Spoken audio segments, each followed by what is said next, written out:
que les comenté que tuve y que me hicieron el favor de a ustedes para que estuviesen enterados y poder iniciar un poquito más tarde. Así que quiero agradecerles la espera y su buena intención por continuar en esta sesión.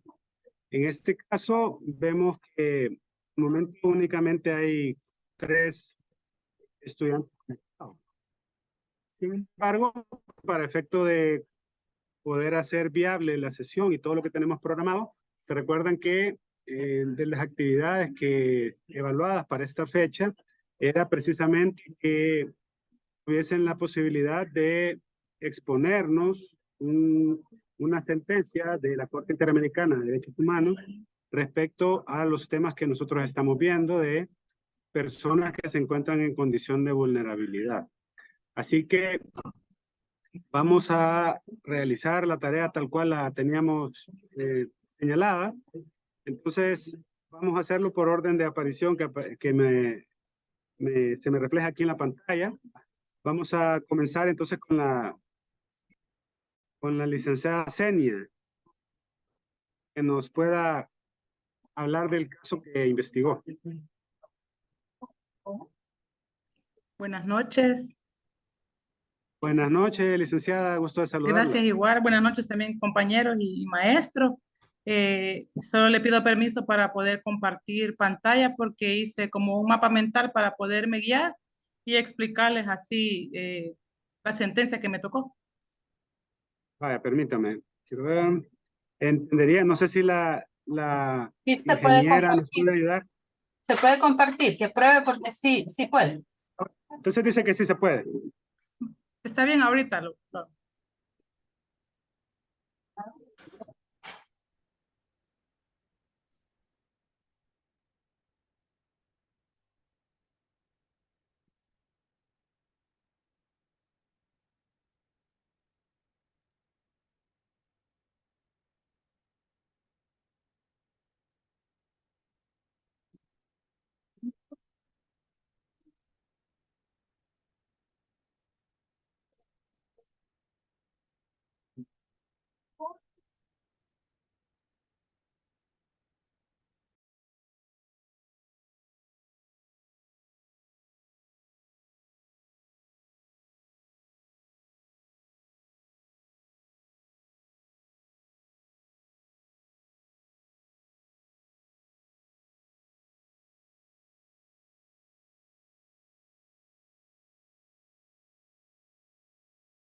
No sé si ya pueden visualizar la pantalla.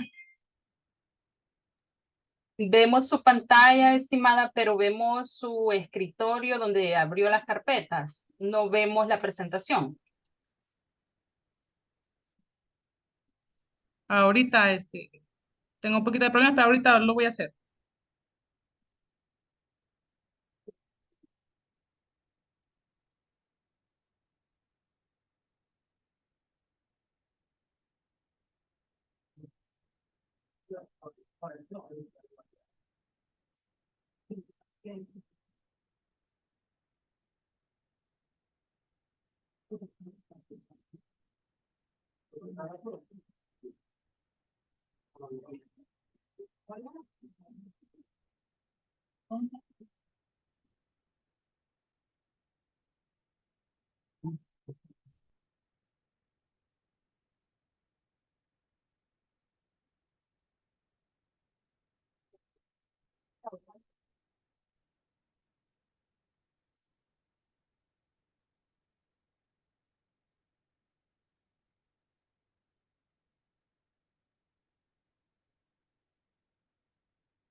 No sé si ahora sí pueden visualizar.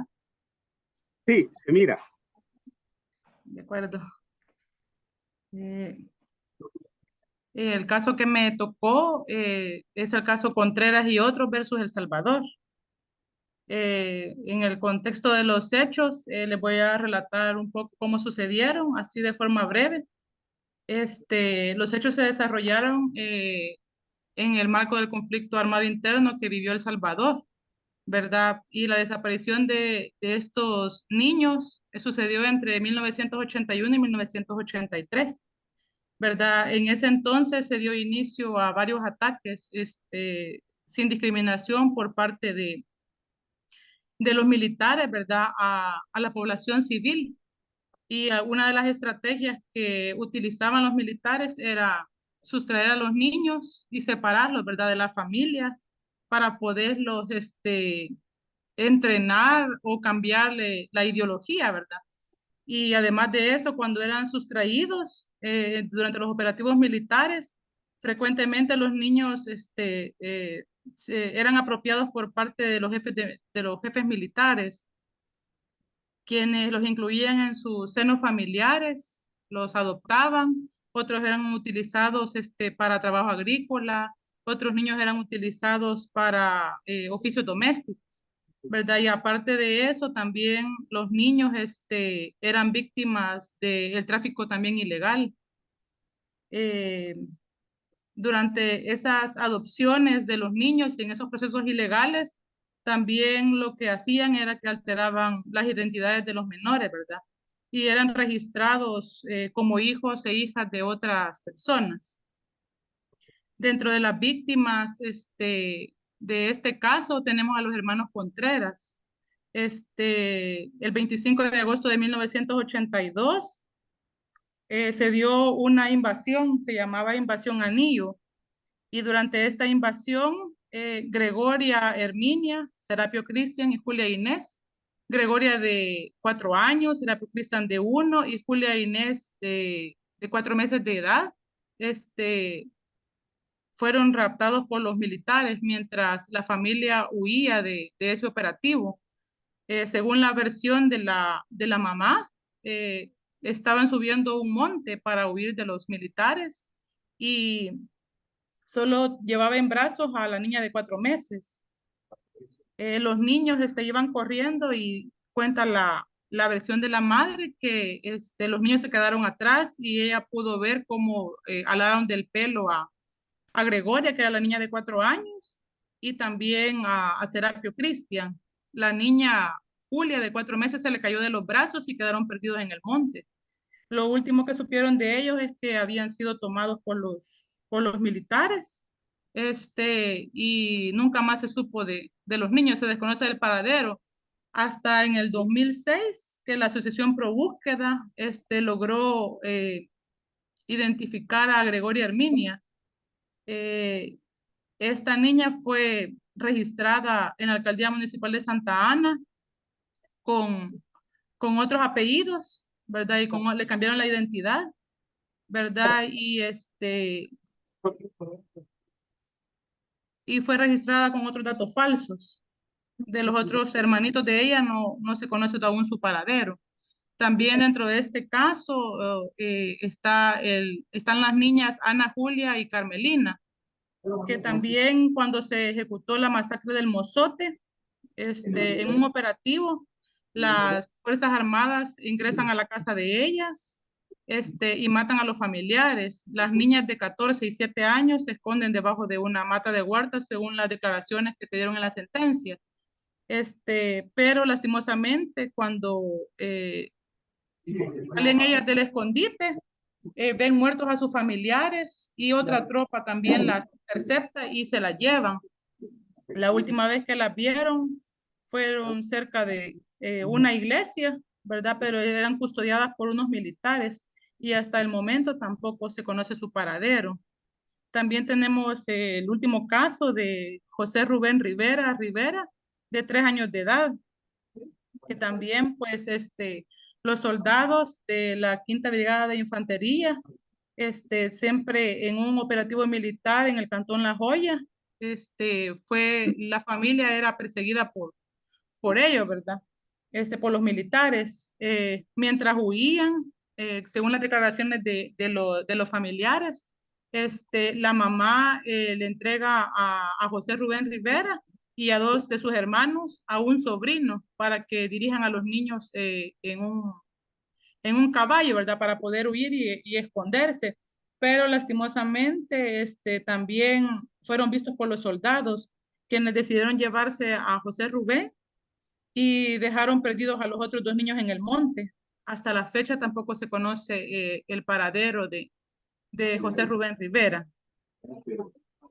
Algunos derechos vulnerados que se pueden identificar y que también pues declaró la Corte que habían sido vulnerados son la obligación de respetar los derechos, la libertad de pensamiento, el derecho a la vida, el derecho del derecho del niño, derecho al nombre, la protección a la familia, las garantías judiciales, derecho a la integridad personal, todos esos derechos que están contenidos en la Convención Americana. Hay otros instrumentos también que fueron violentados, según estuve investigando, como la Convención sobre los Derechos del Niño, la Convención de Viena, el Estatuto de Roma y el Estatuto de Roma de la Corte Penal Internacional. Luego se da pues el proceso de denuncia también se realizó por parte de los familiares cuando empezaron a buscar pues a los niños, ¿verdad? Que se habían perdido y se agotaron los recursos internos en el país. Se interpusieron denuncias ante la Fiscalía General de la República, ante la Procuraduría para la Defensa de los Derechos Humanos. Se interpuso también denuncia ante el Comité Internacional de la Cruz Roja, y también posteriormente pues se interpuso un recurso de habeas corpus, ¿verdad? Nada de esto lastimosamente fue efectivo porque nunca recibieron respuesta por parte de las autoridades de El Salvador, ¿verdad? Así es que luego se denunció el caso ante la Comisión Interamericana de Derechos Humanos, ¿verdad? Que fue presentada por la Asociación Pro Búsqueda de Niños y Niñas Desaparecidos, ¿verdad? Y fue admitida la denuncia y luego posteriormente se pasó la denuncia a conocerla a la Corte Interamericana de Derechos Humanos. También pues está otra parte de las reparaciones, ¿verdad? Donde el Estado pues estaba obligado a investigar los hechos que generaron las violaciones, ¿verdad? Y está obligado a identificar y juzgar a los responsables de este caso. También la Corte ordenó al Estado realizar la investigación imparcial y diligente para localizar el destino del paradero de los niños que aún no han sido identificados. También otra de las reparaciones es la restitución de la identidad de Gregoria Arminia, que es la única niña que ha sido identificada, ¿verdad? Y que estaba registrada bajo otros apellidos y de otra familia. También el Estado, dentro de las reparaciones, tenemos como medida de restitución también la asistencia médica y psicológica y psiquiátrica para las víctimas, ¿verdad? En este caso los familiares de los niños.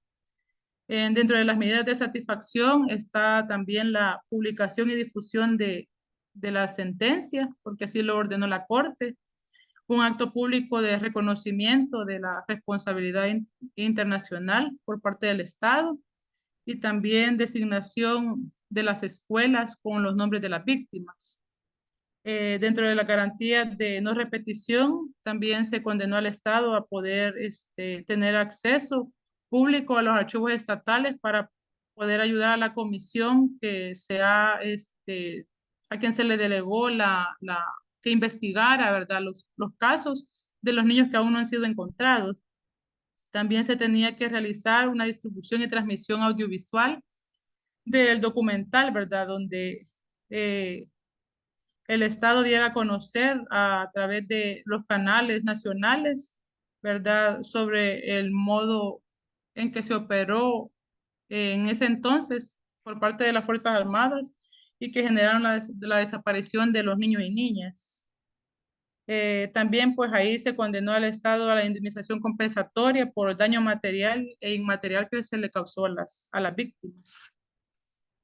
Y posteriormente la Corte dictó sentencia el 31 de agosto de 2011, donde el Estado, donde la Corte reconoció la responsabilidad, ¿verdad?, por la violación de los derechos que estaban reconocidos en la Convención Americana, y también pues se condenó al Estado salvadoreño por la violación de los derechos que ya hemos mencionado, como el derecho a la vida, el derecho a la integridad personal, a las garantías judiciales, ¿verdad? Por todas esas se encontró culpable al Estado de El Salvador. Ese es lo que yo traía, que quería compartirles. Muy bien, licenciada Senia. Muy bonita la presentación. Me ha gustado ese mapa mental que nos ha compartido porque nos permite ver diversas aristas de la sentencia y de los hechos, de los efectos que ha tenido la sentencia, del contexto, del fracaso de los mecanismos internos que en su momento se utilizaron y no dieron resultado, y que recordemos, esto evidencia parte importante de cómo funciona el sistema interamericano. No olvidemos que se deben agotar todos los recursos internos para poder plantear un caso ante la Corte Interamericana. Entonces, Claro. incluso ahí usted menciona que se pusieron denuncias ante la Fiscalía, Procuraduría de Derechos Humanos, y además habeas corpus, y no tuvieron ninguna mecanismo que les tutelara el derecho. Entonces, aquí vemos una serie de derechos que se han vulnerado y una serie también de reparaciones que la Corte Interamericana señaló en su sentencia que debían realizarse. Entonces, observo, y lo vemos todos, que en 2011 fue emitida esta sentencia en la cual el Estado salvadoreño fue condenado. Yo quisiera mencionarle y preguntarle más bien, licenciada Senia, que nos dijera el nivel de cumplimiento que ha tenido esta sentencia, partiendo desde esta época de 2011 en que fue emitida y estando ya en 2023. ¿Qué nos podría decir al respecto? Ahí sí quizás le quedó mal, licenciado, porque estuve leyendo, pero ahí sí fíjese que no investigué esa parte. Ahí sí creo que le quedó mal. No sabría decirle. No, sí le quedó mal. Ok. Vaya, aquí hay una situación interesante porque básicamente de la Corte Interamericana también tiene una página donde supervisa el cumplimiento de las sentencias.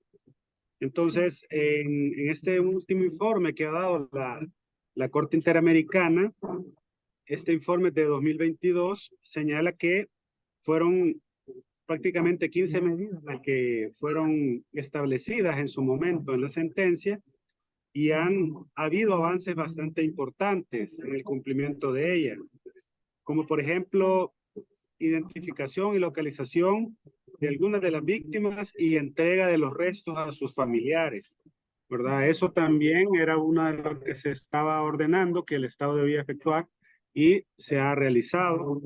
También que se publicara íntegramente un resumen de la sentencia en un periódico de circulación nacional y además en el sitio web del Ministerio de Relaciones Exteriores. También el reconocimiento público de la responsabilidad internacional que el Estado salvadoreño tiene y que esta fue realizada en el año 2012 por el presidente de la República de la época. También programas de atención médica, psicológica y educativa para las personas que habían sido víctimas. Entonces, pero también hay aspectos que no se han cumplido hasta la fecha y que están pendientes de ser realizados, como por ejemplo la localización, identificación de dos víctimas, como son Ana Julia Mejía Ramírez y Catalina Mejía Ramírez, y en caso de que éstas hayan fallecido, pues el entregarle los restos a sus familiares. También el tema de la garantía del derecho a la identidad de estas víctimas, en el caso de que hayan adoptado o cambiado de nombre, ¿verdad? Y que era uno de los aspectos que se habían señalado en la sentencia. También que se juzgue, se investigue y se sancione a los responsables de las desapariciones forzadas, que este es un elemento muy clave, ¿no? En toda esta situación, porque todo se originó precisamente por esta desaparición forzada que era una práctica común, digamos, en ese periodo de guerra que vivió nuestro país en esos años. Entonces, en este tipo de casos, en este tipo de situaciones, observamos que no solo El Salvador, sino que otros países que han vivido fenómenos similares han tenido que desarrollar, juzgar y sancionar a las personas, incluso cuando éstas ya se encuentran en una etapa de edad avanzada. Entonces, en eso estamos pendientes. También el tema de capacitar adecuadamente y concientizar a todos los operadores jurídicos respecto a la desaparición forzada de niños, niñas, ¿verdad? Que es como el fenómeno que engloba este caso, esta sentencia tan importante. Así que con esto que les he mencionado, pues espero, digamos, sustentar aún más la idea que nos ha dado la licenciada Senia, que este mapa mental es bastante interesante porque nos resume el caso en su complejidad. Así que le agradezco mucho, licenciada Senia, y también me gustaría mucho que nos pudiera compartir, digamos, esta presentación en la plataforma. Voy a establecer ahí una pestaña para que las presentaciones que tengan las puedan compartir y de esa manera todos tengamos acceso a ella. Así que solo me dice su nombre completo, licenciada Senia, por favor. Sí, Senia Abigail Sierra de Molina. Abigail Sierra Ajá, de Molina, sí. de Molina. Ah, vaya, perfecto, licenciada. Sí. Muy bien. Yo comparto la pantalla cuando usted nos habilite la Ah, vaya, perfecto. plataforma. Sí, muy bien. con gusto. Bueno. Excelente. Ahora continuemos con la siguiente intervención. Me aparece aquí la licenciada Catherine Milena Guerra. Buenas noches. Muy buenas noches, licenciada. Bueno, voy a compartir mi pantalla. Creo que Senia debe de dejar de compartir la pantalla, según me indica aquí el aviso para poder compartirla yo.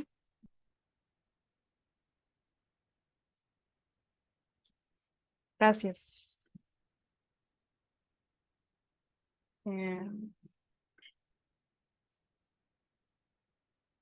¿Me confirman si pueden visualizar mi pantalla?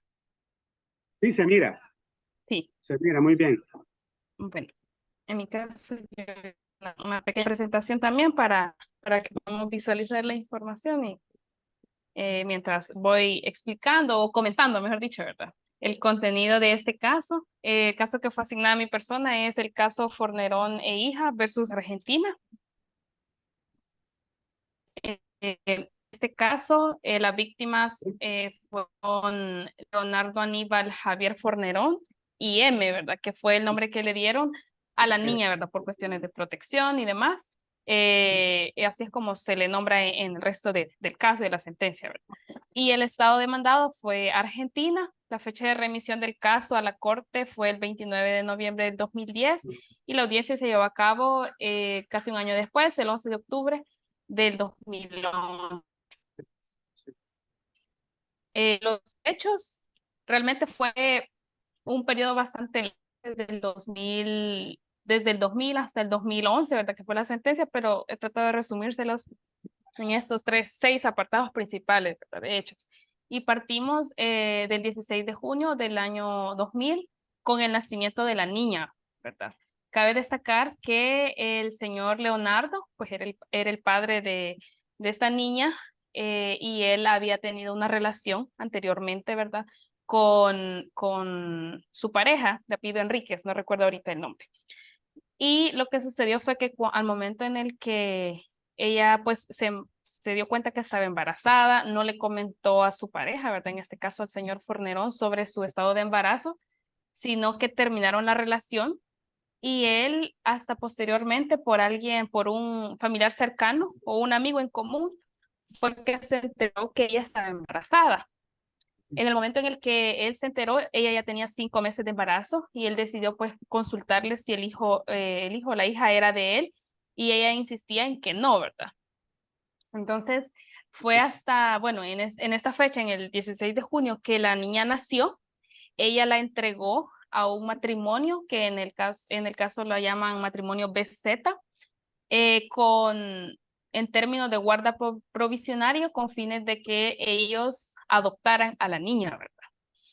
Sin embargo, el padre, desde el momento en el que la niña nació, siempre estuvo al pendiente y comenzó un proceso pues de reconocimiento de la niña, ¿verdad? Él insistió y mantuvo o trató de mantener una comunicación con la madre para confirmar si él era el padre. Sin embargo, ella siempre insistió en que no era, pues, él el papá biológico. Fue así como, por ejemplo, un mes después, en julio del 2000, el señor Fornerón acudió a la Defensoría de Pobres y Menores y reconoció legalmente a su hija. Esto incluso sin haberse hecho una prueba de ADN hasta ese momento. Ya para agosto, ya tenía pues 2 meses de nacida la niña, el matrimonio BZ solicitó la guarda judicial de la niña ya oficialmente. En este momento convocaron al señor para que pudiera dar su punto de vista y demás en el procedimiento judicial, ¿verdad? Y él claramente manifestó su oposición a que la niña fuera dada en adopción y requirió que se le entregara a él, ¿verdad? Ya en este momento, dado que él ya la había sentado o la había reconocido legalmente, también se le hizo una prueba de ADN y se comprobó que él era el padre biológico de la niña. Entonces, a partir de eso, aún más, pues, él comenzó a insistir en el proceso y ya para el siguiente año, el juez, pues, se llevó a cabo ya un proceso judicial para entregarle totalmente la guarda judicial de la niña al matrimonio, en este momento, programado para 1 año. Entonces, fue así que la niña, pues, fue oficialmente entregada a este matrimonio, pero se brindó, digamos, como la oportunidad o la posibilidad, mejor dicho, de que en un futuro se pudiera establecer un régimen de visitas para el padre biológico. Luego, a partir de entre el 2001 al 2003, el padre, interpuso un recurso de apelación, ¿verdad?, ante la Cámara para que pudiera él revocar esta guarda que se le había dado al matrimonio. Sin embargo, pues los padres adoptivos interpusieron un recurso de inaplicabilidad y ganaron el proceso. Entonces ya el 23 de diciembre del 2005, ya tenía pues 5 años la niña, se otorgó oficialmente pues ya la adopción simple de la niña al matrimonio BZ. Ya en este momento lo único que faltaba pues era que él continuó trabajando para que se pudiera establecer un régimen de visita, ¿verdad? Para que él pudiera acercarse y mantener un vínculo con la niña. Sin embargo, realizaron en estos 5 años, del 2005 al 2011, bastantes procesos para que esto pudiera llevarse a cabo. Y fue hasta el 2011 que se determinó que, bueno, ya la niña en este momento podía hablar y demás y estuvo participando y para ella él era un desconocido, ¿verdad? Esas fueron las palabras que ella dijo al momento del juicio. Entonces se determinó que este proceso de establecer un régimen de visitas iba a avanzar de manera progresiva, ¿verdad? Y siempre tomando en cuenta la decisión y la opinión de la niña y en este caso también de los padres adoptivos. Entonces, digamos que ese fue el avance hasta el 2011 que ya pasó a la corte. Y respecto a los derechos violados, fueron diversos, ¿verdad? Respecto a la Convención Americana de Derechos Humanos, estaba con base al artículo 1, la obligación de respetar los derechos que en ella se contienen, también el artículo 17, que contempla la protección a la familia, que es un deber que compete a la sociedad y también al Estado como tal de proteger la familia y su integridad. Y en este caso, pues el hecho de que la niña permanezca con su familia biológica.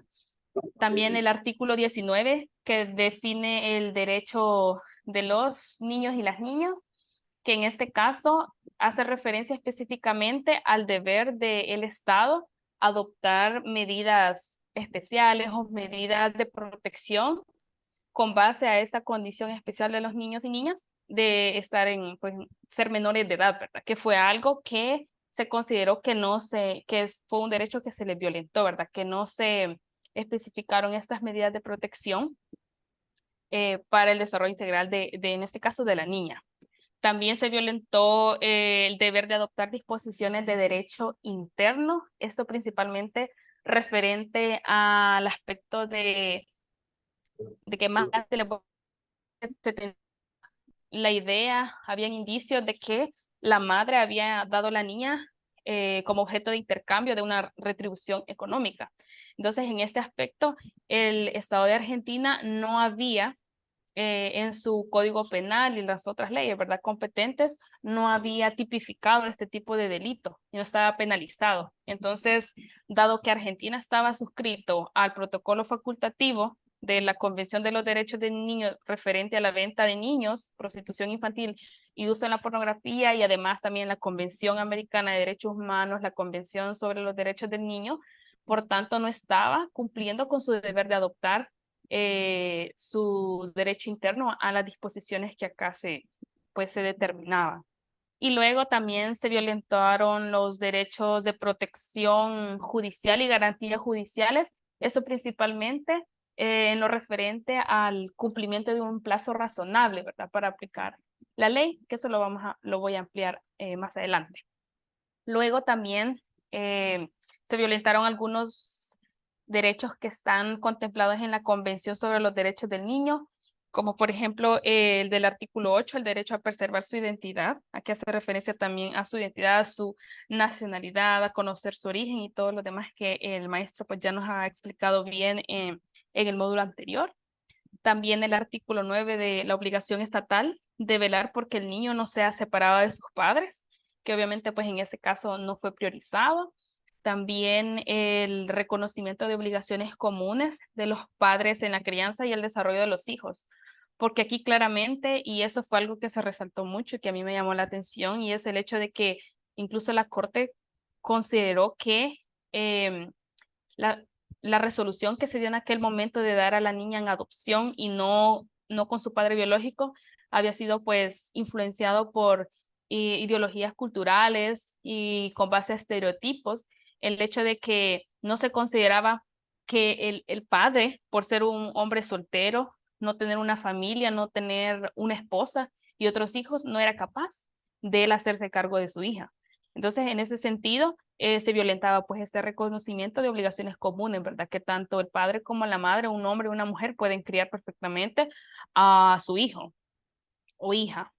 Y luego también se violentó el artículo 21 sobre que el sistema de adopción tiene que estar basado en el interés superior del niño, que en este caso pues se debía priorizar la permanencia con su familia biológica. Y luego el otro instrumento que también estaba relacionado con el caso es el que les comentaba del protocolo facultativo de la Convención sobre los Derechos del Niño, que es relativo a la venta de niños, prostitución infantil y la utilización de niños en la pornografía. Aparte de ello, el análisis de fondo se enfocó en tres aspectos o en tres derechos específicos. Por un lado, los derechos a las garantías judiciales y a la protección judicial, la protección a la familia y el deber de adoptar disposiciones de derecho interno. Todo esto en relación a las obligaciones de respetar y garantizar los derechos de la niña en este caso. Les voy a explicar brevemente sobre estos tres aspectos, cuál fue el pronunciamiento de la Corte respecto a las garantías judiciales y a la protección judicial. Se determinó que el derecho de acceso a la justicia debe asegurar la determinación de los derechos de la persona en un tiempo razonable y que la falta de y si digamos el plazo no es razonable, constituye por sí mismo una violación a las garantías judiciales. Entonces, en este aspecto, para determinar si el plazo había sido razonable o no, la Corte consideró tres elementos, ¿verdad? Primero, la complejidad del caso, que en este caso, por el simple hecho de que se involucraba a una menor de edad, ¿verdad? También que en este caso el padre biológico existía y había demostrado la voluntad de de responsabilizarse de su hija. Todos estos aspectos de por sí lo hacían ya un asunto complejo, ¿verdad? Cumpliendo con este elemento. También otro elemento que analizó la Corte era que la actividad procesal del interesado. Como les comenté, en todo este tiempo, ¿verdad? Que pues prácticamente fueron 10 años hasta que la Corte, hasta que el caso llegó a la Corte, el padre emprendió diferentes procesos. Sin embargo, la Corte determinó que estos no habían obstaculizado los procesos internos, sino que esta participación activa siempre había sido en pro de lograr un avance en la resolución de los procesos. También otro aspecto que consideró la Corte en este tema fue la conducta de las autoridades judiciales, que parecía injustificable esa demora de 3 años al inicio de que la niña pues no se había dado en adopción de manera oficial y tampoco se había determinado que estuviera con su padre biológico, ¿verdad? Entonces la demora fue considerada por la Corte demasiado exagerada y también enfatizó en que la falta de infraestructura o personal no iba a ser admitida como una justificación, ¿verdad? Por parte del Estado argentino. Y por último, en el tema de las garantías judiciales y protección judicial, también se tenía en cuenta la afectación en la situación jurídica de la persona involucrada, que en este caso, si la persona afectada, en este caso la niña, pues era una menor de edad, era un caso urgente y complejo, se debía haber tratado con la mayor diligencia, ¿verdad? A fin de reducir las afectaciones y la pronta resolución del caso. Entonces se consideró definitivamente que los procedimientos habían sobrepasado excesivamente un plazo razonable. Luego, el otro aspecto que la Corte analizó fue la parte de la protección a la familia. Aquí en este caso se determinó que se había violentado el artículo 17 de la Convención Americana, que habla sobre la protección a la familia, que es considerado como un aspecto muy importante y la base para el desarrollo y la fortaleza del núcleo familiar, y que es responsabilidad pues del Estado, de la sociedad, y que el Estado pues no había cumplido con ello. También acá se determinó que se había violentado el derecho del niño a crecer con su familia de origen, aparte de que esto es fundamental para que pues el desarrollo del niño sea de manera integral. Y respecto a esto, pues se determinó que se habían violentado los artículos 17 y 19 de la Convención Americana, así como el 8, 9, 18, 21 de la Convención de los Derechos del Niño, que fueron los que les comenté anteriormente, ¿verdad? Su identidad, a permanecer con su familia biológica, etc. Luego también la Corte determinó que la guarda judicial que culminó en la adopción de la niña se otorgó sin observar ciertos requisitos normativos, ¿verdad? Tales como el consentimiento del padre biológico, porque en este caso había sido evidente y estaban todos con el conocimiento de que el padre tenía toda la voluntad de hacerse cargo de la niña y que no estaba a favor, no había dado el consentimiento para que se diera en adopción, y aún a pesar de todas estas condiciones, pues siempre se dio en adopción a la niña, ¿verdad? Y también determinó la Corte que en este caso no se cumplió el requisito de excepcionalidad de la separación.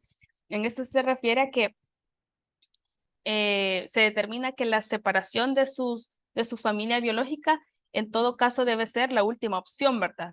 Y preferentemente que sea temporal. Y en este caso, pues no fue como la última opción, sino la primera opción que tomaron, ¿verdad?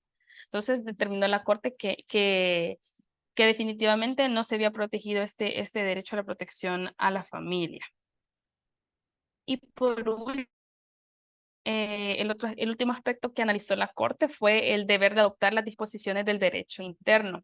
Esto por lo que les comentaba de que habían indicios de que la madre había pues vendido, ¿verdad?, a su hija. Entonces, la entrega de un niño o una niña a cambio de remuneración o cualquier retribución, la Corte considera que puede afectar sus bienes jurídicos fundamentales, ¿verdad? Desde su libertad, su integridad personal, su dignidad, ¿verdad? Al ser objeto pues de venta, ¿verdad? Obviamente se le violentan todos esos derechos. Y también otro aspecto que resaltó en este tema la Corte fue que el Estado, a pesar de que habían indicios de este proceso, no investigó esa alegada venta de la niña al matrimonio, porque en su disposición, en su derecho interno, no configuraba una infracción penal. Entonces, en este caso, el Estado cayó en incumplimiento a la obligación de prohibir penalmente toda venta de niños y niñas que el Estado se había hecho cargo al ratificar este protocolo facultativo de la Convención sobre los Derechos del Niño relativos a la venta de los niños y demás. Entonces había caído en incumplimiento de esta disposición, ¿verdad? De prohibir penalmente la venta de niños. Así también había caído en el incumplimiento del artículo 2 de la Convención Americana de Derechos Humanos y el artículo 35 de la Convención sobre los Derechos del Niño, que hablan sobre la obligación de cada Estado, parte de adecuar su derecho interno a las disposiciones de las mismas. Y también se determinó que había violación al artículo 19 de la Convención Americana de Derechos Humanos, que determina la obligación de adoptar medidas de protección para los menores específicamente, incluyendo las medidas nacionales necesarias para impedir la venta de niños en cualquier fin o término que esto se realice, ¿verdad? Entonces, en este caso también se determinó que el Estado era responsable de haber violentado estas obligaciones. A partir de ello se establecieron diversas reparaciones. Yo acá traté de colocar las que considero principales y de manera resumida. Y en primer lugar, se le determinó que el Estado tendría que establecer de manera inmediata un procedimiento orientado a garantizar una efectiva vinculación, ¿verdad?, entre el señor Fornerón y su hija. Además, también el Estado iba a tener que verificar, de acuerdo a la normativa correspondiente, la conducta de los funcionarios que se vieron involucrados en el caso y responsabilizarlos según correspondiera. También se determinó que debía adoptar medidas necesarias para tipificar la venta de niños y niñas de manera que constituyera una infracción penal de conformidad a los estándares internacionales y a los instrumentos que el Estado mismo pues había ratificado. También se determinó que debía implementar un programa o curso obligatorio para los operadores judiciales relacionado a la administración de justicia respecto a niños y niñas en tema de derechos humanos y demás, que creo que esta fue una de las más importantes, considero personalmente. También se le pidió al Estado que hiciera la publicación del resumen oficial de la sentencia y además también se contemplaron distintos pagos monetarios en concepto de daños materiales e inmateriales al padre biológico y también pago de una indemnización a la niña. También se contemplaron pagos monetarios al sistema interamericano y al Fondo de Asistencia a Víctimas. Y también se determinó que se debía remitir pues un informe de las medidas adoptadas en cumplimiento a la sentencia y pues que por último que la Corte supervisaría, ¿verdad?, el cumplimiento íntegro de la sentencia. Respecto a esto, yo busqué sobre el informe de seguimiento, ¿verdad? Y a los únicos dos aspectos que no se han tratado de las reparaciones que se dejaron fue la parte de tipificar la venta de los niños de forma que constituyera una infracción penal, ¿verdad? Esto hace referencia a modificar, ¿verdad?, el derecho interno. Esto no se ha hecho y tampoco se ha cumplido con la segunda, que es la de verificar la conducta de los funcionarios y responsabilizarlos. Esas dos reparaciones aún no se han llevado a cabo. Las otras, yo encontré en el informe que sí se había dado el curso de formación a los operadores judiciales, sí se había establecido un procedimiento efectivo de vinculación y los demás pagos monetarios también se habían efectuado. Pero estos dos aspectos de responsabilizar a los funcionarios y de tipificar en su derecho interno la venta de niños, aún es un trabajo pendiente, ¿verdad? Eso sería. Gracias por su atención. Muy bien, licenciada Catherine, muchas gracias por su exposición. Es bastante interesante porque cuando uno en la escucha, uno escuchaba la situación que rodeó el caso, uno advierte un drama humano, ¿no? Uno advierte, uno se empatiza, digamos, con la situación que le tocó vivir al señor Fornerón y a su hija y demás, ¿no? Y esto indudablemente hace comprender un caso de esta trascendencia, de esta naturaleza, la necesidad que los estados respondan en la tutela de derechos ante un contexto como ese. Y es bien importante porque la visión de la Corte Interamericana es holística, abarca diferentes situaciones, desde el derecho a permanecer en familia, que tenemos como seres humanos, y mucho más al tratarse de un niño o una niña, y también eso relacionarlo con factores como el tiempo de resolución, tiempo de respuesta que se da en los procesos judiciales, porque eso tenemos que tener muy en cuenta y no olvidarlo, que en materia de familia el tiempo tiene representa un factor de fundamental importancia. ¿Por qué? Porque existen en las relaciones humanas situaciones que se van consolidando. Es decir, se dan los afectos, se van generando esos lazos de amor, de cariño entre las personas o de desapego también. Entonces, si no se resuelve una situación jurídica familiar de una persona en un plazo razonable, eso puede dar lugar a que una relación se enfríe, ¿verdad? O por lo contrario, una relación se haga más sólida, más fuerte y eso tenga un impacto en la vida personal, en la esfera jurídica de los involucrados. Entonces, este aspecto es bien importante tenerlo en cuenta en este caso. Ahora bien, tal como lo decía la licenciada Milena, aparece como uno de los aspectos a cumplir aún por parte del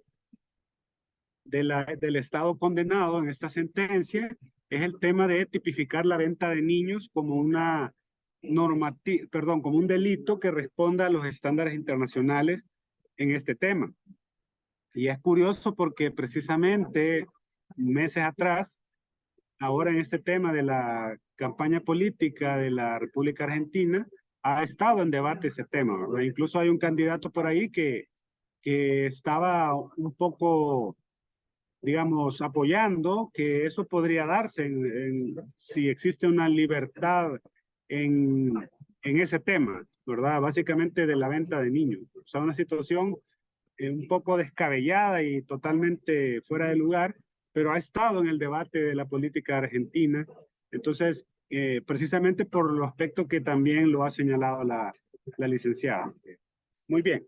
Dicho lo anterior, ¿verdad? Para completar la idea de la sentencia, únicamente preguntarle a la licenciada Milena cuáles son los derechos que considera que no había, no había tenido conocimiento anteriormente de su contenido y que le llamó la atención en el momento de la lectura de esta sentencia.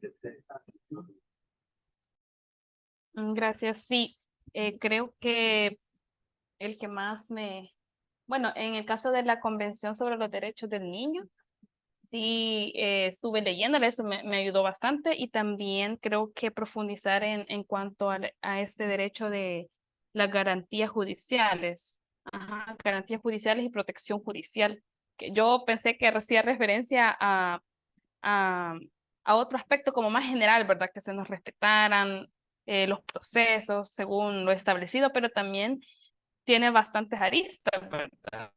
Y en este caso se enfatizó en esta cuestión del tiempo, ¿verdad? Que el tiempo de resolución fuera un tiempo razonable, principalmente por los aspectos que usted comentaba, ¿verdad? Y eso lo mencionaban también en la sentencia y que yo consideré que era algo bastante injusto también, porque ya el momento en el que el padre pues estaba peleando en el proceso porque se le entregara a la niña, el comité, yo creo que fue un comité de diferentes disciplinas, determinó que ya era tarde porque pues la niña iba a sufrir muchas afectaciones a nivel psicológico y demás, ¿verdad? Entonces, aquí es donde se destaca la importancia de respetar al menos un tiempo razonable. Entonces, en mi caso, estamos como el aprendizaje más que tuve al analizar este caso, y además que también me pareció bastante interesante, ¿verdad? Porque usualmente siempre se ve inmerso en cuanto a la maternidad o la paternidad las madres, ¿verdad? Y en este caso a mí me llamó bastante la atención el hecho de que era el padre, ¿verdad? Quien estaba haciendo todo lo posible por recuperar a su hija, y que aún en estos contextos se ve viciado, ¿verdad? Por todas estas ideologías y estereotipos que tenemos bien marcados acá y en Argentina también, ¿verdad? Y sobre este tema de la venta de niños, yo estaba leyendo en la sentencia que es un tema como que está bien normalizado, por decirlo así, o que es bien común allá, que de hecho es como ya de conocimiento que eso sucede, ¿verdad? Y es increíble que a pesar de que se sabe que sucede, el Estado no esté haciendo nada al respecto. Solamente. Sí, muchísimas gracias, licenciada Milena, por su participación. Le agradezco mucho también sus reflexiones, porque usted ha dado en el centro, usted ha dado en el tema bastante global también del contenido social que implica esta sentencia, porque también se señala, incluso dentro de la misma, que hay un aspecto de como un prejuicio, ¿verdad? El hecho de como que un hombre no está en esa misma sintonía de luchar por tener a su hijo o a su hija consigo, ¿no? Sino que como que ese rol únicamente le corresponde a la madre, como que no existe la posibilidad de que un padre también lo viva, ¿no? Al igual que una madre. Entonces, todos esos estereotipos, todos esos prejuicios también se señalan en este tipo de casos que fueron situaciones que acontecieron en los procesos judiciales y que afectaron en definitiva al señor Fornerón y a su hijo. Así que también en el tema ese de la venta de niños, como le menciono, es parte incluso de la oferta política que en su momento se ha señalado en la campaña electoral argentina.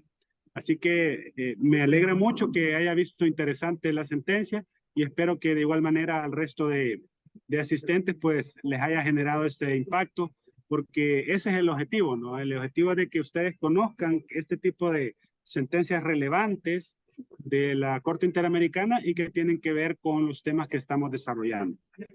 Y bien, ahora le toca el turno al licenciado Irving Romero. Por favor. Ok. Voy a compartir también pantalla. Y ahorita. Solo si me confirma que pueden ver la pantalla. Sí, se mira. Sí. Súper, muchas gracias. Bueno, la sentencia que me corresponde a mí explicar es el caso González y otras, también conocido como el campo algodonero versus México. Esta sentencia fue emitida el 16 de noviembre de 2009. Esta sentencia en verdad me marcó mucho conforme la leía, principalmente por los acontecimientos, creo que son bastante fuertes. Los hechos ocurren en la ciudad de Juárez, específicamente, bueno, Chihuahua, y consiste en la desaparición de 3 mujeres: Laura Berenice, Claudia Ivette González, Esmeralda Herrera Monreal. Y algo que cabe remarcar acá es que las edades de las víctimas y así también la fecha de desaparición. Algo que también quiero destacar es que desde 1993 en Chihuahua ha habido un incremento bien marcado de tasas de desapariciones y víctimas, mujeres que han sido encontradas muertas, ¿verdad? Y que de la cual no se sabe, simplemente suceden. Y pues podemos ver acá las fechas: el 22 de septiembre, el 10 de octubre y el 29 de octubre. Y luego, el 6 de noviembre del 2001, fueron encontrados los cuerpos sin vida de estas tres mujeres, con signos de violencia sexual, y también parecía ser que habían sido privadas de libertad. Ante estos hechos, uno de los aspectos más graves es que tras indicar o tras poner la denuncia de la desaparición, el Estado solamente hizo estos registros de desaparecidas y pusieron como estos papeles de se busca y demás, pero no se realizó una investigación formal. Esto implica entonces que hubo también, dentro de la sentencia se explica, ¿verdad?, la ausencia que ha habido del Estado mexicano para prevenir la desaparición de víctimas y también actuar cuando se ha desaparecido una para poder localizar a las víctimas desaparecidas. Algunos de los derechos vulnerados, de acuerdo con la sentencia, están utilizando como base la Convención Americana de Derechos Humanos. Podemos ver que tenemos el derecho a la vida, a la integridad personal, las garantías judiciales, los derechos del niño, protección judicial, y también esto vinculado con el artículo 7 de la Convención do Pará, que tiene que ver con la protección y la prevención de la violencia contra las mujeres. Tras todo esto, la Corte emite ciertas reparaciones. Una de ellas es que se incluya una perspectiva de género en todas las investigaciones que se realicen, que también se divulgue públicamente los resultados del caso, la realización de un acto público en el que se pueda reconocer la responsabilidad internacional del Estado mexicano ante los hechos ocurridos, que también se levantara un monumento en memoria de las mujeres que habían sido víctimas en este caso, y también la estandarización de protocolos y manuales para poder investigar todos los delitos relacionados con desapariciones. También se solicita que se cree una página electrónica en la que se pueda postear la información personal de las personas desaparecidas en Chihuahua desde 1993, y también pagar por conceptos de gastos funerarios a los familiares de las víctimas, así como también brindarles atención médica, psicológica o psiquiátrica. Estas son algunas de las reparaciones, hubo muchas otras. De estas, de acuerdo al estatus que la Corte ha publicado recientemente, dándole seguimiento a esta sentencia, se menciona que se ha cumplido parcialmente estas reparaciones, principalmente en lo que respecta al acto público, la divulgación. Se ha fortalecido un poco la parte de la perspectiva de género y el Instituto de la Mujer, y se han elaborado algunos protocolos. Sin embargo, todavía siguen algunos retos o partes de incumplimiento, como lo es que todavía no existe un registro sólido o base de datos con el nombre y la información personal de las personas desaparecidas. Y también aún no existe o no se ha logrado determinar las personas responsables, ¿verdad? Una de las reparaciones es hacer pagar a las personas responsables de todos estos homicidios, pero no se ha encontrado, entonces no se ha podido hacer esta reparación. La verdad es que aquí está el monumento que crearon, ¿verdad?, en memoria de las situaciones, pero aún podemos ver que México sigue enfrentando altas tasas de feminicidio, ¿verdad?, y son noticias que son recientes, 2022, 2023, por lo que si bien se han establecido estas reparaciones y demás, todavía tiene muchos retos el Estado mexicano para dar el cumplimiento total y evitar que esto ocurra. Bueno, hasta acá mi presentación, creo que fui breve, pero cualquier pregunta. Muchas gracias, licenciado Irving. Bien interesante, porque este caso es un caso, digamos, un leading case, como le dicen en la jurisprudencia americana, ¿no? Es un caso que cuando se trata de el tema de análisis, de las investigaciones, de cómo se debe tratar las situaciones de, por ejemplo, desapariciones de mujeres, o cuando existen feminicidios, ¿verdad?, que están involucradas, obviamente, una mujer, debe darse un énfasis distinto al que ocurre cuando se da la misma situación en el caso que se trate de un hombre, por ejemplo, ¿verdad?, que se maneja de manera distinta. Entonces, bajo esta perspectiva, yo quisiera preguntarle en qué consiste esta perspectiva de género en la investigación. O sea, escuchamos eso de perspectiva de género, pero quisiera que usted nos ahondara un poco más, licenciado, de lo que usted logró investigar. Tratar los casos todos los casos relacionados al homicidio de mujer también, considerando que, en primer lugar, pudieron haber sido víctimas de homicidio por el hecho de ser mujeres, y hacer como esta línea de investigación, ¿verdad?, antes de asociar que murieron por alguna otra razón, sino que ver esto de que sí, esa muerte está ligada al sexo de la persona, por ser mujer, por ejemplo. Entonces, por ahí iría esta parte de la perspectiva de género. O de pronto sí me puede corregir o ampliar más. Bien. Ujú.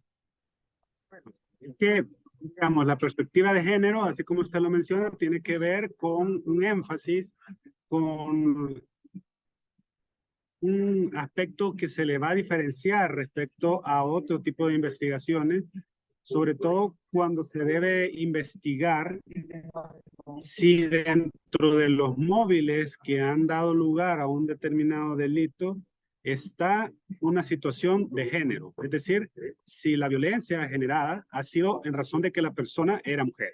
Entonces, hay que evaluar eso, o sea, hay que descartar primero si el móvil ha sido una situación de género. Entonces, por ejemplo, si nosotros observamos que obviamente no todas las personas, mujeres que fallecen o que son, que han fallecido de una manera violenta, podemos señalar que se trata de feminicidios, ¿verdad? Tenemos que aprender a diferenciar eso, pero la perspectiva de género nos permite señalar eso, nos permite llegar a eso.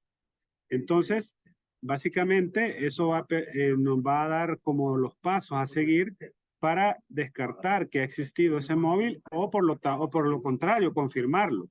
Entonces, cuando no existe perspectiva de género en la investigación, implica que descartamos de inmediato, ni siquiera lo tomamos en cuenta, que pudo haber existido alguna violencia de género o un acto que llevaba el objetivo de causar daño por el hecho de tratarse de una mujer, donde existan situaciones de desequilibrio o de desigualdad en el tema de un hombre y una mujer, si hay una relación de subordinación entre una persona u otra por condición de género, ¿no? Una serie de aspectos que hay que ir averiguando para ya sea confirmar o descartar una determinada hipótesis. Entonces, en términos generales, esa es la situación, ¿no? Ese es el aspecto que se tiene que evaluar con la perspectiva de género. Así que, muy bien. El otro punto, quisiera que nos dijera cuáles son los derechos más importantes que usted consideró que han sido vulnerados en el presente caso. Ujú. Bueno, el derecho a la vida, ¿verdad? El derecho a la libertad, también el de la prevención a la violencia de la mujer, ¿verdad? Que está estipulado justamente en la Convención de Belén do Pará, en el artículo 7, menciona México siendo parte, un estado parte de esta convención, estaba como obligado a tener estos mecanismos para prevenir todo este tipo de violencias contra la mujer, ¿no? Y de eso es uno de los también argumentos que se utilizan en la sentencia eh, para hacer, para esto de las reparaciones y demás, hacer pagar al Estado. Entonces yo creo que esos tres son los que para mí marcan más y que están estipulados en la sentencia. Okay, muy bien, muchas gracias, licenciado Romero. Excelente. Vamos a continuar ahora con la licenciada Carla Larios. Por favor. Hola, buenas noches. Buenas noches, licenciada Larios. Bueno, a mí personalmente me tocó el caso Furlan y familiares versus Argentina. Los hechos se dieron en Argentina que refieren a un joven, Sebastián Furlan, que tenía 14 años de edad. El hecho se dio el 21 de diciembre de 1988, donde él se acercó a un predio que estaba cerca de su domicilio, el cual era propiedad del Estado argentino. Este no se encontraba cercado, ni con letreros, ni rótulos de nada, y los niños lo utilizaban para su esparcimiento y para realizar sus juegos. Una vez que Sebastián Furlan ingresó al predio, intentó colgarse como de una parante transversal, lo menciona, perteneciente a una de las instalaciones, la cual tenía una pieza que aproximadamente pesaba entre 45 y 50 kilogramos, y esta le cayó sobre él, lo cual le golpeó con mucha fuerza su cabeza, ocasionándole una pérdida instantánea del conocimiento. Fue atendido inmediatamente, pero a raíz del accidente sufrió muchas secuelas porque se le había declarado que tenía traumatismo encefalocraneano con pérdida de conocimiento en estado de coma grado 2-3 y tenía una fractura en el hueso parietal derecho. A raíz del accidente, su padre Danilo Furlan se asistió de una abogada y interpuso una demanda civil el 18 de diciembre de 1990, que era en contra del Estado de Argentina, con el fin de reclamar una indemnización por los daños que le derivaron de su incapacidad, porque a raíz del accidente se le había declarado que tenía el 70% de discapacidad. Este proceso fue bastante largo y engorroso, ya que duró aproximadamente 12 años, el cual finalmente condenó al Estado para que le pagara a Sebastián Furlan la cantidad de 130.000 pesos argentinos, más intereses en proporción, por los daños que se le habían generado a raíz del accidente. Después de la demanda, durante el transcurso del proceso, se intentó suicidar en 2 ocasiones y estuvo sometido en un proceso penal porque el 3 de febrero de 1994 un tío de Sebastián lo denunció porque había golpeado a su abuela, y en ese proceso penal se le hicieron bastantes peritajes, los cuales determinaron que tenía un síndrome psiquiátrico mixto que lo incapacitaba para discernir la realidad, y lo cual presentaba una peligrosidad para sí y para terceros. Después de finalizado el proceso, el 18 de julio del 2001 se hizo la petición ante la Comisión Interamericana de los Derechos Humanos por la vulneración de diversos derechos, los cuales eran la protección judicial, el derecho a la propiedad, otras garantías judiciales como lo eran el que Sebastián no había sido oído durante todo el juicio y no se le había presentado un asesor de menores, y el derecho a la integridad personal y acceso a la justicia a los familiares de Sebastián. El Estado, al momento de contestar, presentaron 3 excepciones: la excepción preliminar de la falta del agotamiento de los recursos de la jurisdicción interna, porque para el Estado la familia todavía no había agotado lo que eran los recursos internos en cuanto a la sentencia, porque a pesar de que en la sentencia se le había condenado que el Estado le pagara lo que era 130.000 pesos argentinos, a Sebastián simplemente le pagaron alrededor de 39.000 pesos argentinos, lo cual era una cantidad bastante baja de la que realmente le correspondía.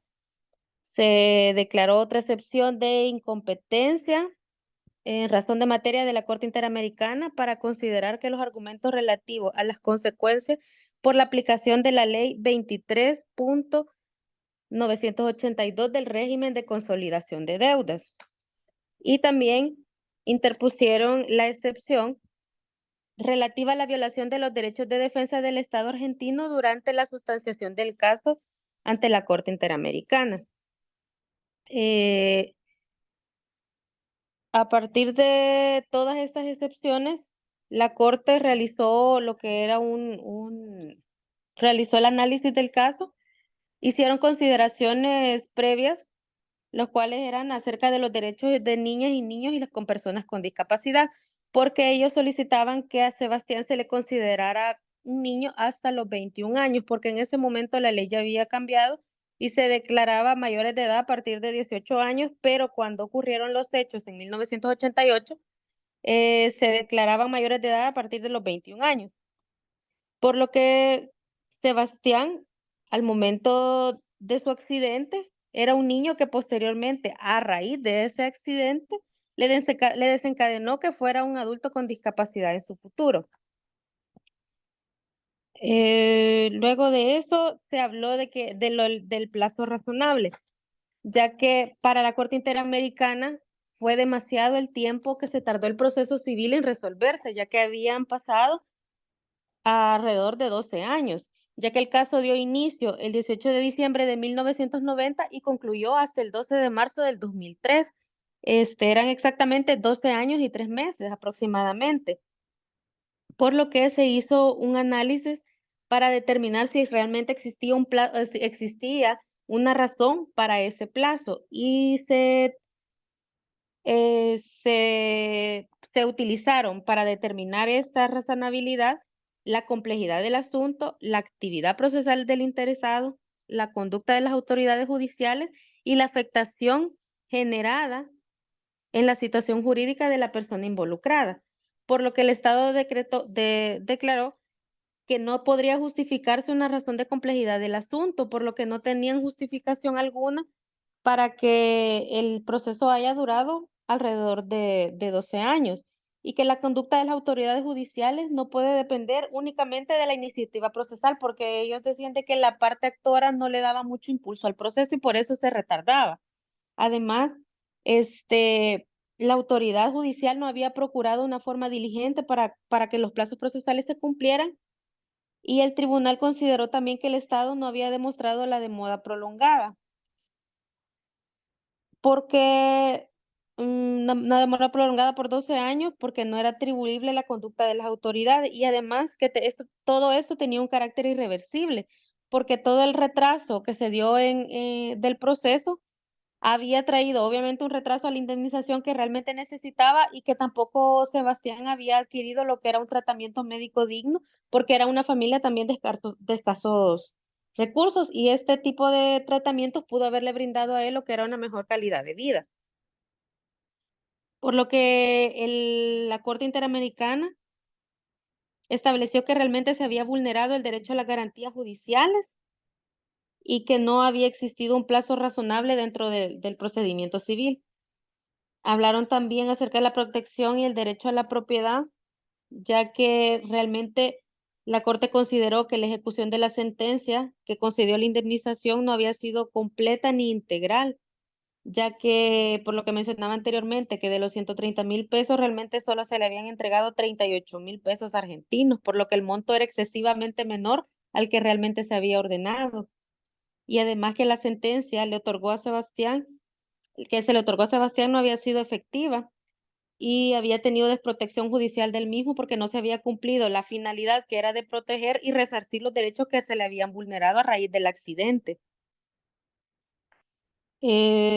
Además que la restricción al derecho a la propiedad para Sebastián Furlan no era proporcional en el sentido estricto porque no se contempló ninguna posibilidad de aplicarle una medida que fuera menos gravosa con la disminución del monto de la indemnización porque ellos habían hecho uso de esa ley 23.982, por lo que la Corte consideró que realmente existe una vulneración del derecho de protección judicial y al derecho de la propiedad privada.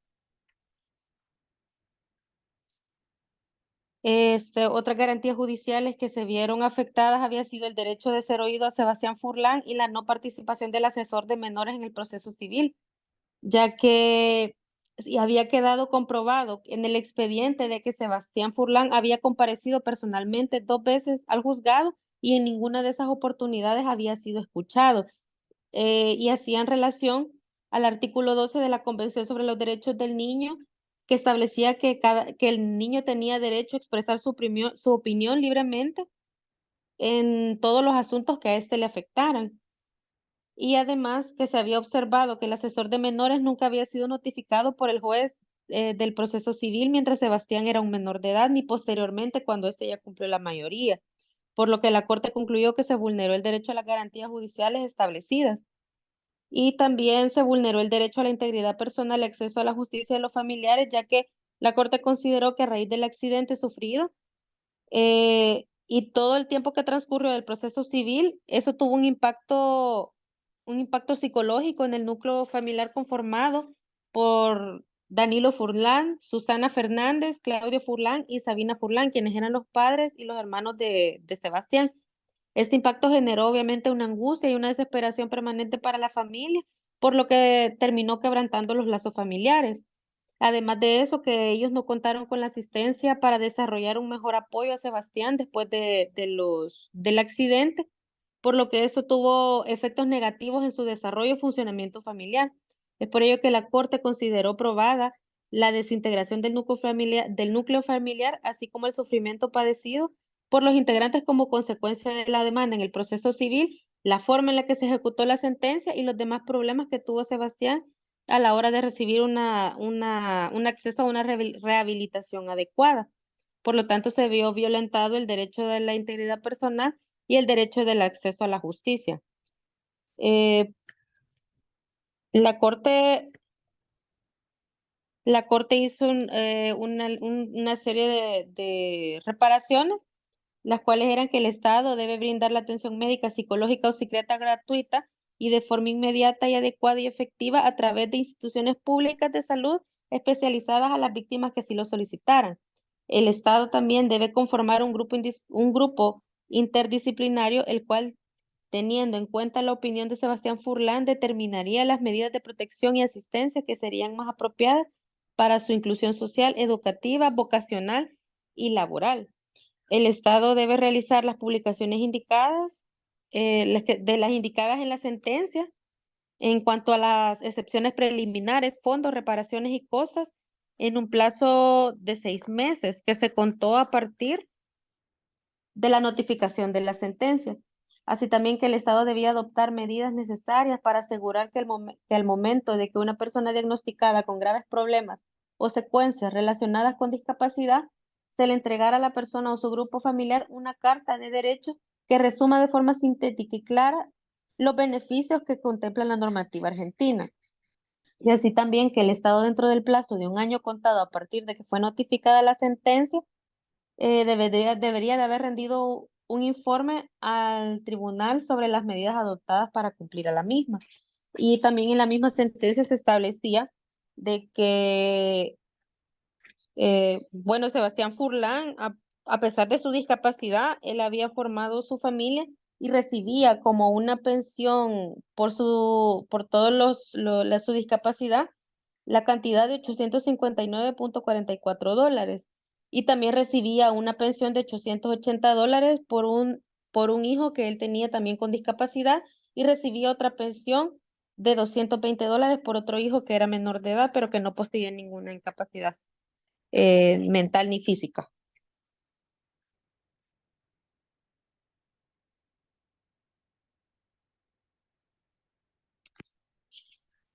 ¿Y termina, licenciada? Sí, sí, ya.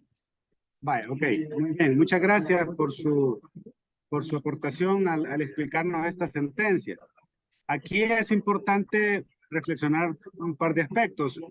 En este caso de Furlan versus Argentina, estamos en presencia, digamos, de dos conceptos al inicio de una vulnerabilidad de tratarse de un niño, ¿verdad? Al momento que se da la situación, y además, posteriormente, luego del accidente y el posterior tratamiento que se le da a ya estar él en condición de discapacidad, estamos ante una situación de niñez y estamos ante la situación propia de una persona en condición de discapacidad.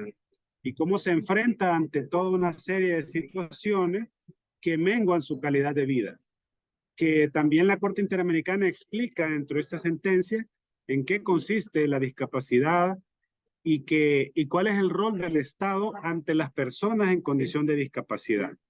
Y esto es bien interesante porque dice la Corte, no basta con que el Estado se quede pasivo y no atente o no afecte a una persona que se encuentra en esa condición, sino que tiene que desarrollar una serie de medidas de carácter positivo para tutelar los derechos de las personas que están en esta condición. Entonces, eso implica una fase activa, una disposición de parte de los estados a actuar para la protección de los derechos de estas personas y que de esa condición de discapacidad no los prive del ejercicio de una serie de derechos. Entonces, eso me gustaría aportárselos para efecto de llegar a un poco más a comprender este tema de que tiene como fondo esta sentencia. Pero dicho lo anterior, quisiera preguntarle, licenciada Larios, ¿cuáles son los derechos que a usted le pareció más importantes al momento de estudiar esta sentencia?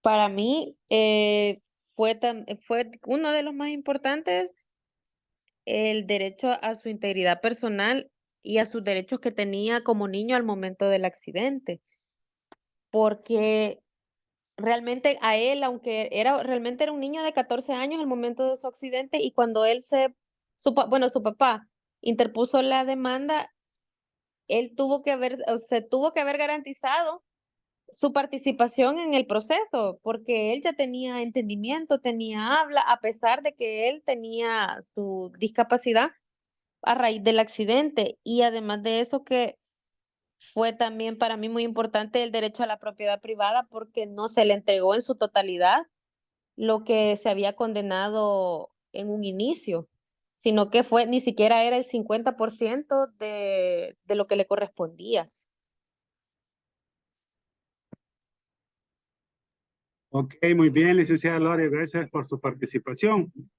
Ahora, ya por el tema del tiempo, vamos a darle la participación, la última, a la licenciada Cecilia Cepeda, para que nos pueda hablar del caso que les tocó a ella.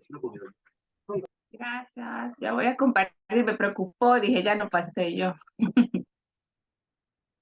Ahorita comparto.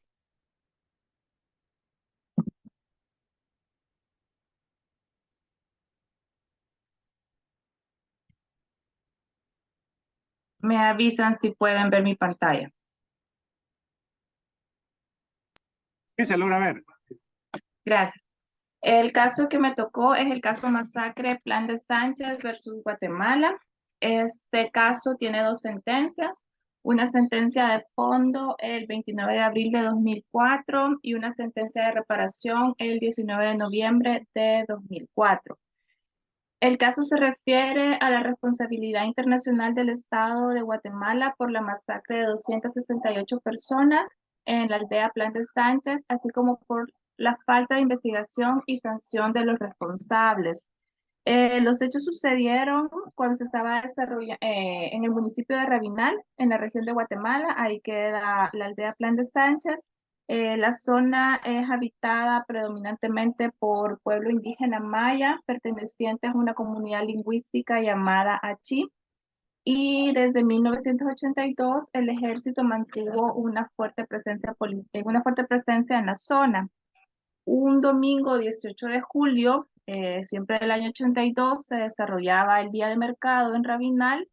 Aproximadamente a las 8 de la mañana fueron lanzadas 2 granadas de mortero en Plan Sánchez. Posteriormente llegó a la comunidad un comando del ejército. Al llegar separó a niñas y mujeres jóvenes de las mujeres mayores, separó hombres y los niños. El primer grupo, es decir, las mujeres jóvenes y las niñas, fueron objetos de maltrato, violaciones y asesinatos. Los niños y las niñas que fueron apartados, los asesinaron a golpes. Otras personas fueron obligadas a concentrarse en otra casa. Ahí recibieron disparos con armas de fuego de manera indiscriminada y también ataques con granadas de mano. Ya se menciona que fueron alrededor de 268 personas las ejecutadas. No todas eran indígenas, algunos eran residentes de algunas comunidades aledañas que se encontraban ese día en el mercado. Como ya se menciona, no realizaron mayores investigaciones y no sancionaron a los responsables. De acuerdo a la Convención Interamericana de Derechos Humanos, los derechos violados fueron el de obligación de respetar los derechos, que es el artículo 1, derecho a la integridad personal, las garantías judiciales, la protección de honra y de la dignidad, libertad de conciencia y religión, libertad de pensamiento y expresión, libertad de asociación, igualdad ante la ley y protección judicial. El procedimiento primero pasó por la Comisión Interamericana de Derechos Humanos en el año 96, 99 y 2002, y ya luego fue admitido en la Corte el 31 de julio de 2002. En el caso de la competencia y admisibilidad, Guatemala es Estado parte de la Convención Americana desde el 25 de mayo del 78 y reconoció la competencia contenciosa de la Corte el 9 de marzo del 87. Por lo tanto, la Corte comprendió para conocer, por lo tanto, perdón, la Corte dijo que era competente para conocer del caso en los términos del artículo 62 de la Convención. En el caso de las reparaciones, la Corte declaró algunas reparaciones, por ejemplo, que el Estado debía investigar efectivamente los hechos de la masacre Plan de Sánchez con el fin de identificar, juzgar y sancionar a los autores materiales e intelectuales. También el Estado debía de realizar un acto público de reconocimiento de su responsabilidad de los hechos ocurridos y en desagravio de las víctimas. El acto debía de realizarse en la aldea Plan de Sánchez, donde ocurrió la masacre, con la presencia de altas autoridades del Estado y con particular la presencia de los miembros de la comunidad Plan de Sánchez y las víctimas de las localidades aledañas. También en este mismo acto el Estado debía de honrar públicamente la memoria de las personas ejecutadas. Otro de las reparaciones es que el Estado debía publicar dentro de un plazo de 1 año, a partir de la sentencia de reparación, al menos por una vez en el diario oficial y en otro diario de circulación nacional de Guatemala en español y en maya achí, tanto la sección denominada Hechos establecidos del capítulo 5 como los puntos resolutivos del primero a cuarto de la sentencia de fondo. Y otras partes de la sentencia. También el Estado debía de pagar una fuerte cantidad de dinero para el mantenimiento y mejoras a una infraestructura que poseen en la aldea, que es una capilla en la cual le rinden tributos a las personas ejecutadas. También debería brindar de manera gratuita a través de las instituciones de salud especializadas, tratamiento médico que requerían las víctimas, incluyendo medicamentos, atención psicológica, psiquiátrica, todo esto de forma gratuita. Y también debía de proveer a las viviendas, a aquellas víctimas sobrevivientes que residían en la aldea y que lo necesitaran. Dentro de la sentencia tuvo una supervisión de cumplimiento, que fue el 21 de febrero de 2011, la fecha de la última resolución. En esta, la Corte declaró que de conformidad a lo señalado en la resolución, el Estado había cumplido con la traducción al maya achí, la divulgación en el municipio de Rabinal y la entrega a las víctimas de la Convención Americana sobre Derechos Humanos.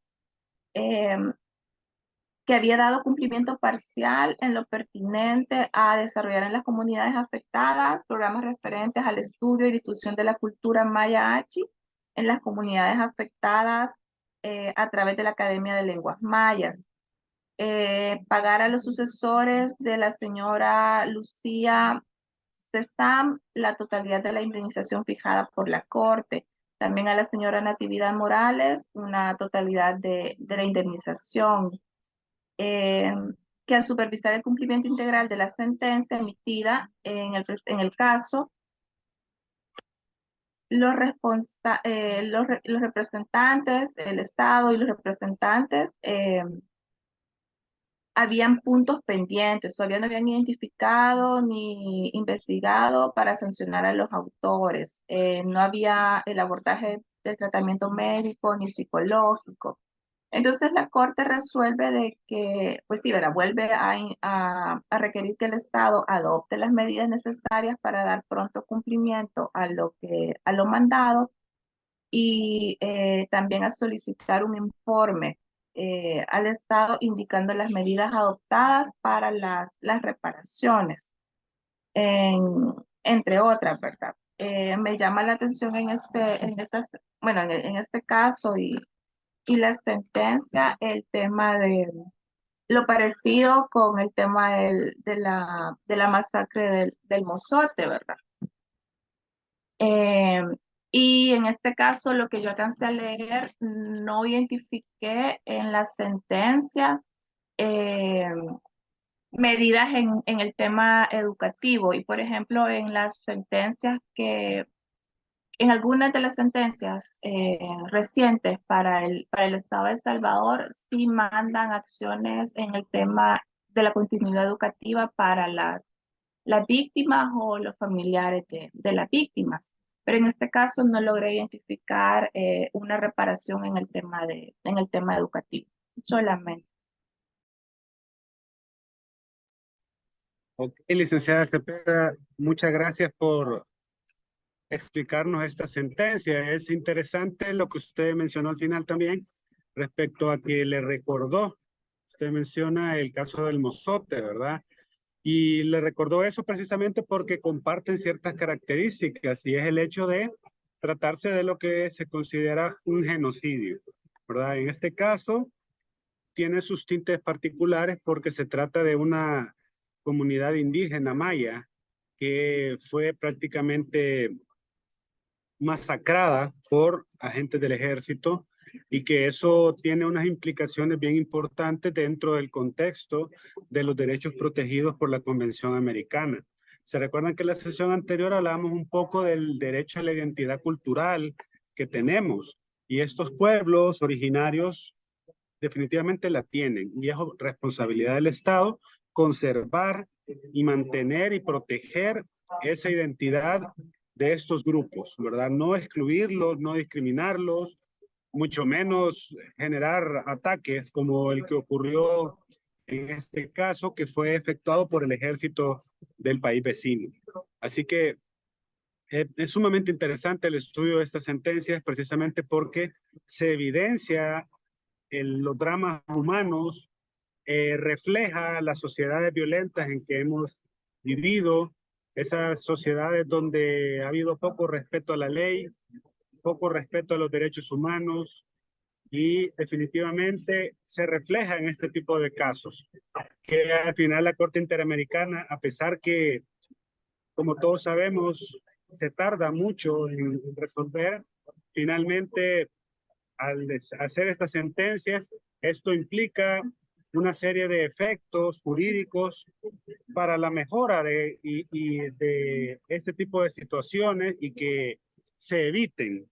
Por eso es que tiene todo ese tipo de medidas de reparación. Se han notado ustedes en las sentencias, aparecen estas reparaciones, como por ejemplo establecer el nombre de las víctimas. Bueno, nosotros vemos, por ejemplo, aquí en San Salvador tenemos el Parque Cuscatlán donde aparecen los nombres de las víctimas, ¿verdad? De un caso donde precisamente El Salvador ha sido condenado. Y así en todos estos casos que ustedes han venido desarrollando, aparece esa situación que el Estado debe responsabilizarse y señalar que ha sido responsable precisamente de vulneraciones de derechos humanos. Todo esto pues nos refleja la importancia de que nosotros conozcamos estos casos tan trascendentales y que tienen que ver, en este caso último, por ejemplo, con pueblos originarios. Así que muy bien, quiero, ya en razón del tiempo, ¿verdad? Ya estamos en lo último. Básicamente preguntarles porque han quedado pendientes dos compañeros que quedaron ya con los temas asignados, pero dentro de los asistentes ahorita, ¿quién falta de ser asignado tema?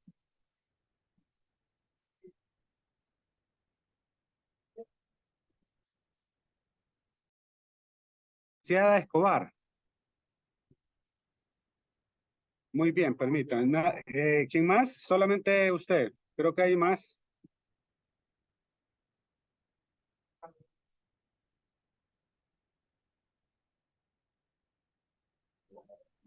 Perdón, Ok. ¿quién de los que faltan para asignar temas, vea? A usted también le falta, licenciado Lizama. No, yo lo tengo, porque Ya lo yo tiene. creía que el licenciado John, para que no estuvo en la clase anterior, creería que no tiene. Pero yo Sí, sí, ajá, verdad que él también creo que falta. Bueno, entonces aquí vamos a a hablar con la licenciada, perdón, la licenciada Escobar, Julia Escobar. Le tocaría el caso Asociación Nacional, perdón, no, sería otro, caso Poblete Vilches y otros versus Chile. Licenciada Escobar, dígame. Sí, lo estoy anotando. Vaya, ¿cómo no? Sería el caso Poblete Vilches y otros versus Chile.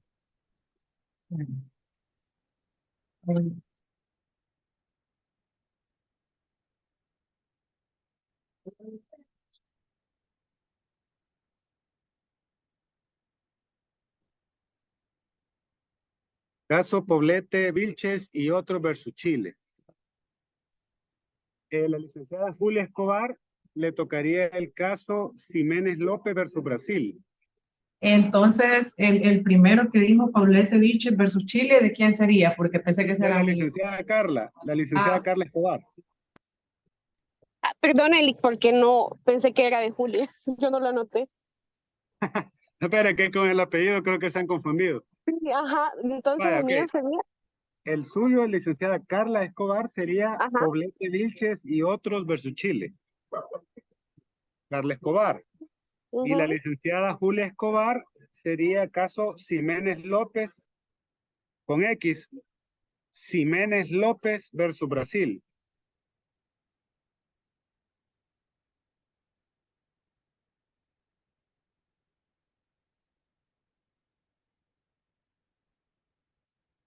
Muy bien, creo que el licenciado Zelaya, no sé si está ahí porque creo que también le falta tema. Aquí estoy, licenciado. Buenas noches. Ah, ok, perfecto, licenciado Zelaya. A usted le falta tema, ¿verdad? Sí, así es. Vaya, entonces ahorita si gusta, anótelo. Lo anoto. Se llama Caso Asociación Nacional de Cesantes y Jubilados.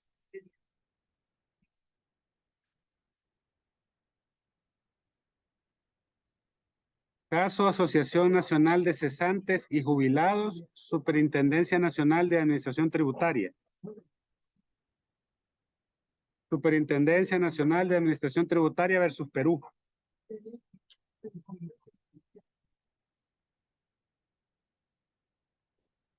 Máster, una consulta, ya que tengo la oportunidad.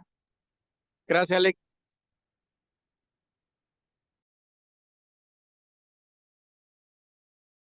Dígame, licenciada Escobar.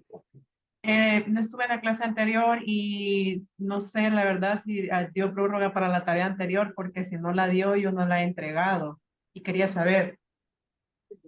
Ah, muy bien, sí. Fíjese que precisamente, gracias por mencionarlo. Fíjese que señalé una nueva fecha para poder entregarla. En virtud de que estamos todavía recibiendo dos módulos seguidos, entonces estamos en contacto y demás, de que lo pudieran entregar el día sábado. Yo voy a habilitar en la plataforma precisamente para que ustedes la puedan entregar hasta el día sábado. La tarea del primer módulo, del módulo anterior más bien. Gracias, Máster. Feliz noche. Vale, con mucho gusto. Bueno, muy bien. Hoy sí ya llegamos al final. Ya están todos prácticamente ya con su tema y nos vamos a ver el día lunes para que continuemos con esta misma actividad. Así que les agradezco su atención y nos vemos el día lunes por este medio. Muchas gracias, maestro. Buenas noches, descansen. Gracias. Buenas noches. Muy buenas noches, licenciada.